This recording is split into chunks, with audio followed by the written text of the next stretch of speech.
जय श्री राम दोस्तों आज का जो हमारा विषय है वो है दिव्य दृष्टि और सूक्ष्म शरीर किससे बेटर लोक दर्शन किया जा सकता है, कि हम किसके माध्यम से बेटर एस्ट्रल ट्रैवल कर सकते हैं। ये प्रश्न मेरे पास में हमारे साधकगण हैं, उनके द्वारा यूट्यूब के माध्यम से पूछा गया था। एक साधकगण का क्वेश्चन था कि क्या हमारा जो सूक्ष्म शरीर से ट्रैवल होता है या हमारी दिव्य दृष्टि के माध्यम से ट्रैवल होता है वो सपने जैसा होता है। तो आज इसी विषय पे मैं अपने विचार रखूंगा। तो कृपया करिए, सबसे पहले आप मेरे YouTube चैनल को आप सब्सक्राइब करें, शेयर करो, कमेंट में अपने प्रश्न पूछ सकते हैं। यदि किसी भाई बहन को अपना ऑरा चेकिंग कराना है तो आप मेरे व्हाट्सएप नंबर पे कांटेक्ट करके अपना ऑरा की स्कैनिंग करा सकते हैं, ताकि आपको भी पता लगे कि क्या स्पिरिचुअल स्टेटस कैसा चल रहा है। तो दोस्तों चलते हैं इस वीडियो के साथ। तो दोस्तों सबसे पहले मैं आपको बताता हूँ दिव्य दृष्टि। दिव्य दृष्टि हम आज्ञा चक्र भी बोलते हैं, तीसरा नेत्र भी बोलते हैं, तीसरी आंख भी बोलते हैं, थर्ड आई भी बोलते हैं। इसका जो पोजीशन होता है वो हमारे दोनों भौहों के बीच में जो ये पॉइंट होता है जहाँ पर हम बिंदी लगाते हैं या तिलक लगाते हैं, उस पॉइंट पे त्रिनेत्र बोलते हैं। यहाँ पे ही हमें दिव्य प्रकाश के अनुभव होते हैं, जिसके माध्यम से हमारा एक पर्दा बनता है। पर्दा बन के हम किसी का भी एनर्जी चेक कर सकते हैं उससे कनेक्ट करके। तो बहुत सारी हमारे अंदर सुपर पावर्स आ जाएंगी। आज्ञा चक्र का जागरण ही ये होता है कि हमारी आज्ञा चक्र मतलब जो भी हमारी मनोकामनाएं है वो पूर्ण होने लगती है, हमारे द्वारा कहे गए वचन वो सत्य होने लग जाते हैं। तो ये होती हमारी थर्ड आई सुपर पावर, जिसको त्रिनेत्र बोलते हैं। तो आप इसको अंडरस्टैंड कर गए होंगे। वैसे आप सभी को पता है, ऑलरेडी मैं काफी वीडियो में इसके बारे में बता चुका हूँ। फिर भी आज का जो टॉपिक है सूक्ष्म शरीर और थर्ड आई, किससे आप बेटर तरीके से आप देख पाते हैं, वो मैं आपको बताऊंगा कि कैसे लोक दर्शन होंगे। अब ये थर्ड आई हो गई। अब थर्ड आई के माध्यम से आप जब एस्ट्रल ट्रेवल करते हैं तो एस्ट्रल ट्रेवल करने के साथ में आपके पर्दे पे उस जगह के, आप जैसे माता सरस्वती लोग गए, या आप माता लक्ष्मी के लोग गए, या माता काली के लोग गए, या शिव लोग गए, या किसी भी गौतम बुद्धा लोग गए, किसी भी आप लोक में जाते हैं तो थर्ड आई के ऊपर अफर्मेशन देके आप इष्ट देवता बल से आप या गुरु के माध्यम से वहां पे पहुंच जाते हैं। तो क्या होता है, जब आप दृष्टि के माध्यम से देखते हो तो चीजें आपको दिखाई देने लगती है, कैसे कैसे आप जा रहे हो, वहां पे क्या क्या चीज है। ये एक्सपीरियंस ऐसा होता है कि जैसे आप कोई टीवी देख रहे हैं, अपने घर के अंदर टेलीविजन देख रहे हो, टेलीविजन में जो विजुअल चलते हैं इस तरीके के दिखाई देते हैं। तो ये अपने आप में एक टीवी देखने जैसा ही है, बट आप वहाँ का वेदर फील नहीं कर सकते हो, ना ही आप वहाँ पे टच कर सकते हो। तो कुछ ऐसी सी वो रहेगी, बट आप सब कुछ वहाँ पे देखोगे जरूर, सब कुछ आपको दिखेगा। वहाँ के आप विजुअल्स देख पाएंगे केवल, बट वहाँ को आप फील नहीं कर पाएंगे कि वहाँ का टेम्परेचर क्या है, वहाँ की किसी चीज को छूने आप देख सकते हैं केवल विजुअल थर्ड आई के माध्यम से, बस इतना ही कर सकते हैं। ये भी अनुभव अपने आप में बहुत सर्वोत्तम होते हैं, बहुत हृदय को रोमांचित करने वाले होते हैं। अपने आप में ऐसा महसूस होता है भाई ये जो भौतिक संसार है इससे तो अच्छी यही है, क्योंकि वहाँ पर शांति है, पीस है, हर तरीके की शक्तियां हैं, सारी हम देख सकते हैं। ये बात होती है थर्ड आई की, हम ऐसे देखते हैं थर्ड आई से, और इस तरीके के अनुभव होते हैं। मैं वो अनुभव बता रहा हूँ जो मैंने खुद देखे हैं, कि कुछ विजुअल से दिखाई देंगे, कुछ पिक्चर से दिखाई देगी, स्क्रीन पे चलती हुई दिखाई देगी। तो ये सारी चीज हम देख सकते हैं केवल। अब आते हैं सूक्ष्म शरीर के ऊपर। तो सूक्ष्म शरीर के ऊपर मैंने लास्ट की 2 वीडियो बनाई है बहुत डिटेल में, दोनों वीडियो को आप जरूर देखिएगा। उनके लिंक आपको इस वीडियो के कमेंट में डिस्क्रिप्शन बॉक्स में आपको मिल जाएंगे।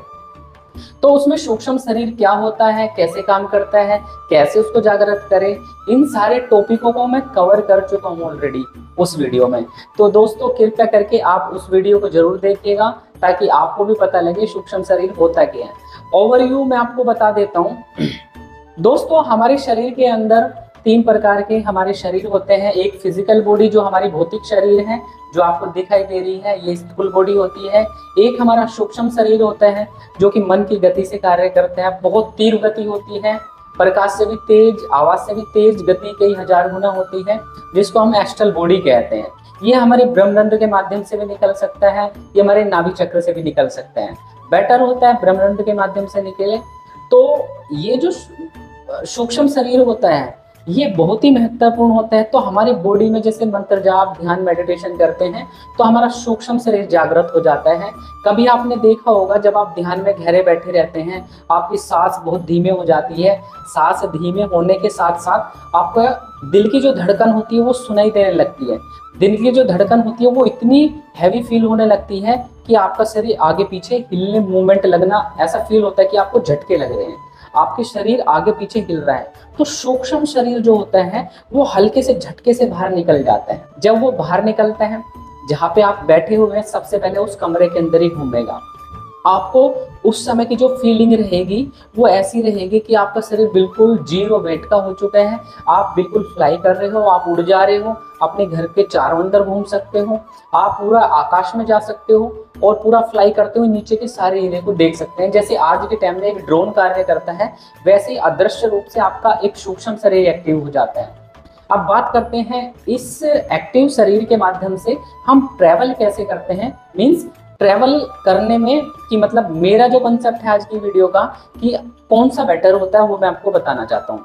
तो जब आप वो सारी चीजें देख पाओगे, भाई एक तरफ तो आप डिस्प्ले में देख रहे हो कि आपको स्क्रीन पे दिखाई दे रहा है, थर्ड आई पे दिखाई दे रहा है, बट उस चीज को आप जी के महसूस कर रहे हो। क्योंकि जब सूक्ष्म शरीर से बाहर निकलता है तो आपको पता लगता है कि हाँ दूसरा भी लोक होता है और वहां पे मरने का एक तरीके से मौत का तो डर निकल ही जाता है। क्योंकि यही सूक्ष्म शरीर बाद में जीवित रहता है, ये दोबारा नया जन्म लेता रहता है, पुनर्जन्म की प्रक्रिया चलती रहती है। तो इसी सूक्ष्म शरीर से जब हम बाहर निकलते हैं भौतिक जगत को देखते हैं, यदि बाहर बारिश हो रही है, सर्दी है तो वहाँ के टेम्परेचर को फील करेंगे, बारिश को भी आप फील करेंगे, गर्मी को भी आप फील करेंगे। किसी लोक में गए हैं वहाँ पे भी आप सूक्ष्म रूप से वहाँ पे टच भी कर सकते हैं, किसी के साथ में बात भी कर सकते हैं। तो बहुत सारी चीजें हैं जिन्हें आप परफॉर्म कर सकते हैं, खुद आपको खुद रियलाइज होगा। यदि आपकी वहाँ पे किसी नेगेटिविटी के लोक में कनेक्ट हो गई, वहाँ की नेगेटिविटी आपको परेशान कर रही है तो डेफिनेटली परेशान करने के बाद आपके स्थूल शरीर में भी थोड़ा सा प्रभाव पड़ता है। क्योंकि सूक्ष्म शरीर जब निकलता है तो उसका मतलब वो होता है कि वो नाभि से लगातार एक व्हाइट कलर की कोड से नाभि के माध्यम से जुड़ा हुआ होता है। ऐसा नहीं कि आपका सूक्ष्म शरीर निकल जाएगा तो वो वापस नहीं आएगा और वो मृत्यु हो जाएगी। क्योंकि बहुत सारे साधकगण के अंदर ये प्रश्न भी उठते हैं कि क्या मैं शरीर में वापस आ पाऊंगा यदि सूक्ष्म शरीर निकल गया तो कैसे। क्योंकि देखो जन्म का मरण का ये सब भगवान के हाथ में होता है। तो इसे तो आपको टेंशन छोड़ देना चाहिए कि कोई भी आपको पकड़ लेगा या वो कर लेगा, तो ऐसा नहीं है। आप हमेशा अपने शरीर पे इष्ट देवता के बंधन लगा के तभी ट्रेवल करें, अपने इष्ट देवता से प्रार्थना करके ट्रेवल पे जाए। सबसे पहले आपको बैठ के अपने गणेश जी का ध्यान करना है, फिर गुरुदेव का ध्यान करना है, फिर अपने इष्ट का ध्यान करते हुए बंधन लगा के तभी आप जाएं। तो वो जो अनुभव होता है वहां से आपको कुछ गिफ्ट भी मिल सकता है। मीन्स आप नेगेटिविटी का कार्य करते हैं उनसे संबंधित आप बजरंगबली महाराज के लोक में गए, वहां पे आपने देखा तो वहां से अस्त्र शस्त्र आपको मिल जाएंगे, वहां के देवता आपको खुश होकर वहां से कुछ भी आपको प्रदान कर सकते हैं। तो वो सारी चीजें आपके साथ में एस्ट्रली आपके साथ में रहती हैं और उन चीजों के माध्यम से भी आप काम कर सकते हैं। तो ये चीज आपको खुद शरीर पे फील होगी। यदि वहां पे आपके साथ में युद्ध हुआ तो बॉडी पे जब आप जागेंगे तो पूरा पसीना पूरा बॉडी आपका पेन करेगा, ऐसा भी होता है। तो सबसे बढ़िया जो ट्रैवल होता है मेरे अकॉर्डिंग, जो मेरे खुद के एक्सपीरियंस है उनके अकॉर्डिंग, आपका सबसे बढ़िया नंबर 1 का एस्ट्रल बॉडी के माध्यम से होता है। किसी का भी घर आपको देखना है तो एस्ट्रल बॉडी के माध्यम से आप जाके देख सकते हो, सारी चीज बता सकते हो। कोई प्रेत आत्मा दिखाई देती है वो भी देख के आप बता सकते हो, तो वो खुद फील करते हैं। तो सबसे बढ़िया जो मेरी नज़र में है एस्ट्रल बॉडी के माध्यम से आप जब ट्रैवल करेंगे तो सबसे सर्वोत्तम हो जाता है। तो दोस्तों यदि आपके भी क्वेश्चंस कुछ रह गए हैं तो मेरी वीडियो के कमेंट बॉक्स में आप लिख के छोड़ दीजिए, मुझे व्हाट्सएप भी कर सकते हैं। किसी को और चेकिंग करानी है वो मेरे व्हाट्सएप नंबर पे कांटेक्ट करके अपना और भी चेक करा सकते हैं। आप सभी का तहे दिल से शुक्रिया, आप मेरे यूट्यूब चैनल को सपोर्ट कर रहे हैं, सब्सक्राइब कर रहे हैं, तो उसके लिए आपको प्यार भरी राम राम जी, राम राम जी।